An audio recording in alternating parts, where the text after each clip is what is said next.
There's a change happening inside your body right now that you probably can't feel. No pain, no warning sign, no symptom you'd notice while going about your day. And yet, for millions of people over 70, this quiet change is happening every single time they eat, especially with foods they've trusted for years. Foods they were told were healthy. Foods that sit in almost every kitchen cupboard in the country. We're not talking about candy or soda. We're talking about foods that look wholesome, foods with labels that say natural, whole grain, or low fat.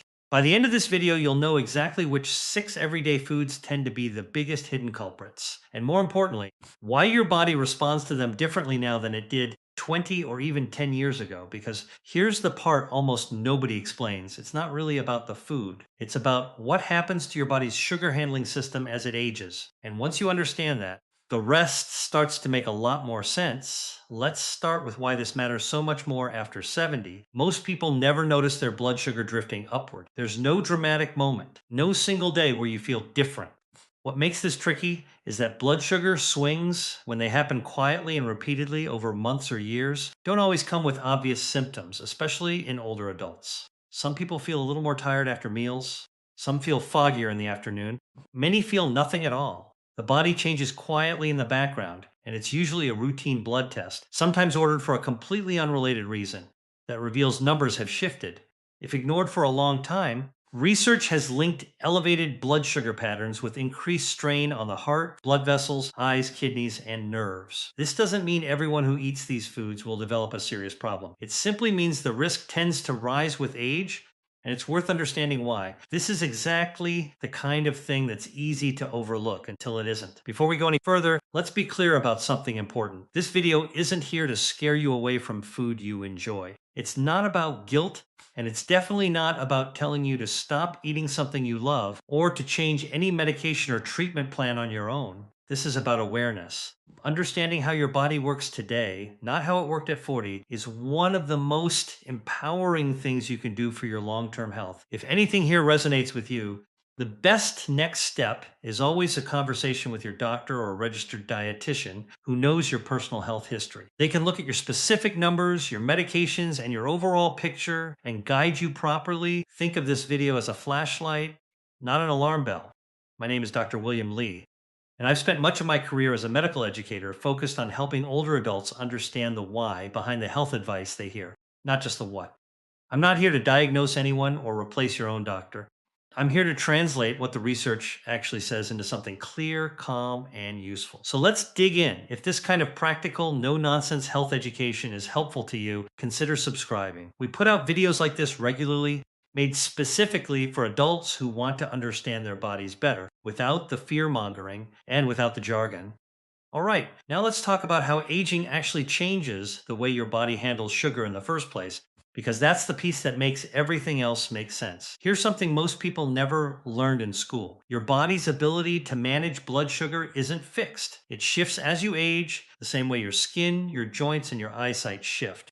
When you eat something containing carbohydrates, your digestive system breaks it down into glucose, which enters your bloodstream. In response, your pancreas releases insulin, a hormone that acts like a key, unlocking your cells so they can absorb that glucose and use it for energy. In a younger body, this process tends to be efficient. The pancreas responds quickly, the cells accept glucose readily, and blood sugar levels rise and fall in a fairly smooth curve. But research on aging suggests that several things can change this process over time. First, muscle plays a huge role in soaking up glucose after a meal. As we age, many people naturally lose some muscle mass, a process sometimes called sarcopenia. Less muscle can mean less capacity to clear glucose from the blood efficiently. Second, the pancreas itself may become slightly less responsive, releasing insulin a bit more slowly or in smaller amounts than it used to. Third, many people become less physically active as they get older, sometimes due to joint pain, fatigue, or simply lifestyle changes. And physical activity is one of the most powerful natural tools the body has for managing blood sugar. And finally, some medications commonly used later in life for blood pressure, cholesterol, or other conditions can subtly influence how the body processes sugar. This isn't a reason to stop any medication. It's simply another factor your doctor may want to be aware of during regular checkups. Put all of this together, and you get a body that's simply less forgiving of certain foods than it used to be. A meal that barely moved the needle at 45 might create a bigger longer lasting spike at 75. This is exactly why the foods we're about to walk through deserve a second look. Not because they're bad, but because your relationship with them may have quietly changed. Let's get into the first one. Oatmeal has a reputation as one of the healthiest breakfasts around, and plain oatmeal genuinely can be a great choice. But here's where things become more important. Many of the instant flavored packets lining grocery store shelves are a very different product from a bowl of plain rolled oats. Those maple brown sugar or fruit flavored packets are often highly processed, meaning the oats are cut extremely fine and cooked so they break down almost instantly. On top of that, added sugars are frequently mixed right in. Here's how this plays out inside the body. Finely processed, quick cooking starches tend to be digested and absorbed much faster than intact, minimally processed grains. That faster absorption can translate into a quicker, sharper rise in blood sugar after eating. For a younger body with a highly responsive pancreas, that rise might be handled fairly smoothly. But for an aging system with a slower insulin response and reduced muscle mass to help clear the glucose, that same quick spike may linger a little longer than expected. The risk here isn't dramatic, but a pattern of daily quick spikes, repeated over years, is something clinical guidelines suggest is worth paying attention to. The practical fix is refreshingly simple. Look for plain rolled oats or steel cut oats instead of the flavored instant packets, and add your own toppings. Cinnamon, a small amount of fresh fruit, or a spoonful of nut butter. You get the flavor without the same rapid sugar surge. Again, this isn't about fear. It's about knowing there's a meaningfully different product hiding behind a similar looking box. But oatmeal isn't the only health food hiding a surprise.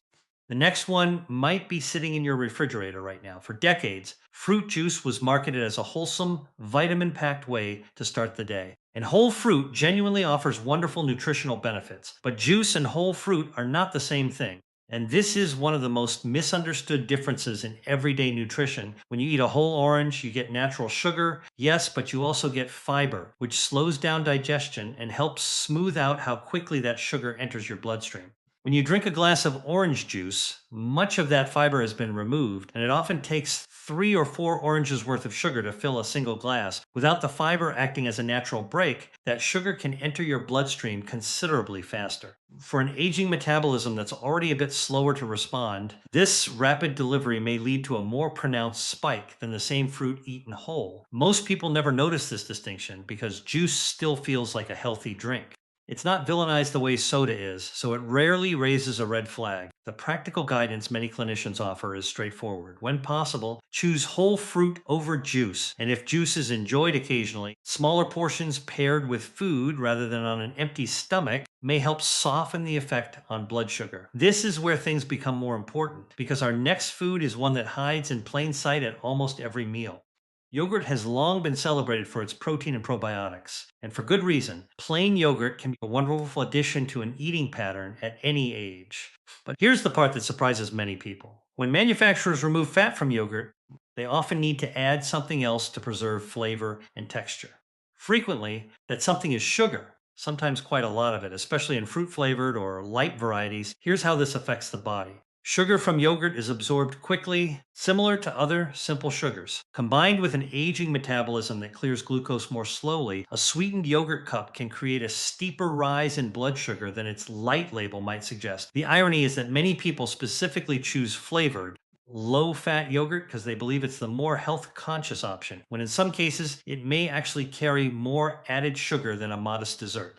A practical approach is to check the nutrition label for added sugars rather than relying on words like light or low fat, and to consider plain yogurt with fresh fruit and a sprinkle of nuts or seeds stirred in yourself. This way you control exactly how much sugar goes in. None of this means flavored yogurt is forbidden. It simply means it's worth reading the label the way you'd read a map to know exactly where you're headed. Now, this next one might be the most surprising item on the entire list, because it's often served as the safe side dish at dinner. White rice has been a dietary staple across cultures for centuries, and there's nothing inherently alarming about it. But it's worth understanding what happens to it inside the body, particularly later in life. During processing, rice has its outer bran and germ layers removed, which also removes much of its natural fiber. What's left is a starch that digests relatively quickly. Quick digesting starches convert to glucose rapidly, and rapid glucose delivery is precisely the scenario an aging insulin response handles less efficiently. This is part of why some clinical nutrition guidelines highlight portion size and pairing as particularly relevant for older adults when it comes to refined starches like white rice. The good news is this isn't about elimination, it's about balance. Pairing rice with protein,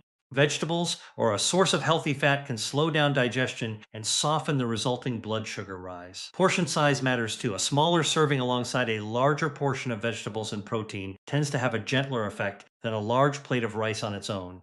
Brown rice, which retains more fiber, is often suggested as an alternative for those looking to make a simple swap, though even that should be enjoyed as part of a balanced plate. This is where everything changes, though, because our next food often gets marketed directly to health conscious older adults as the smart snack. Granola bars, granola cereal, and bags of dried fruit are frequently positioned as wholesome, natural snacks, perfect for grabbing on the way out the door or keeping in a pocketbook for later. But here's what often goes unnoticed. The drying process concentrates the natural sugar in fruit into a much smaller volume. A handful of raisins, for example, contains the sugar of a much larger volume of fresh grapes. Simply because the water has been removed, granola, meanwhile, is often coated in honey, oils, and sugar to help it clump together and taste appealing, even though the oats underneath sound perfectly healthy. Combine concentrate fruit sugar with sweetened granola clusters, and you can end up with a snack that delivers a fast, dense hit of sugar, precisely the kind of rapid glucose load that becomes harder for an aging metabolism to smooth out. This doesn't mean dried fruit or granola need to disappear from your pantry. Moderation is key, and pairing a small portion with a source of protein, like a few almonds or a piece of cheese, can help slow the sugar's entry into your bloodstream. Reading labels for added sugars and treating dried fruit as a flavorful accent rather than a large snack on its own are both practical, doable adjustments. We've saved one of the sneakiest for last. A food most people assume is automatically the better choice at the bread aisle. Bread labeled whole wheat or multigrain sounds like a clear win compared to plain white bread. And genuinely whole grain bread, made primarily from intact or minimally processed grains, can offer real benefits, including more fiber. The next point surprises many people, though. Labeling laws in many places allow bread to be called wheat or even multigrain without it actually being made from mostly whole grains. Often, the first ingredient is still refined wheat flour with a small amount of whole grain added, sometimes along with caramel coloring to achieve that hearty brown appearance. Refined flour behaves very similarly to white rice or refined starches. Once it's digested, it converts to glucose relatively quickly. Without much intact fiber to slow that process down, the resulting rise in blood sugar can be more pronounced than the wholesome packaging suggests. For someone whose body already manages sugar less efficiently than it once did, a couple of slices of this kind of bread at breakfast and lunch, day after day, may contribute more to overall blood sugar patterns than most people realize. The practical tip here is to look past the color and the front of package claims and check the ingredient list instead. Whole wheat flour or whole grain isn't listed as the very first ingredient. The bread may not be as whole grain as it appears. Breads with visible seeds, grains, or a denser, heavier texture often, though not always, indicate a more genuinely whole grain product. And once again, this isn't about cutting out bread. It's about choosing the version that actually delivers what its label implies. So there you have it. 6 everyday foods that many people over 70 eat regularly, often believing they're making the healthy choice. But that's only part of the story. The deeper lesson here isn't really about any single food. It's about understanding that your body's relationship with sugar shifts as you age.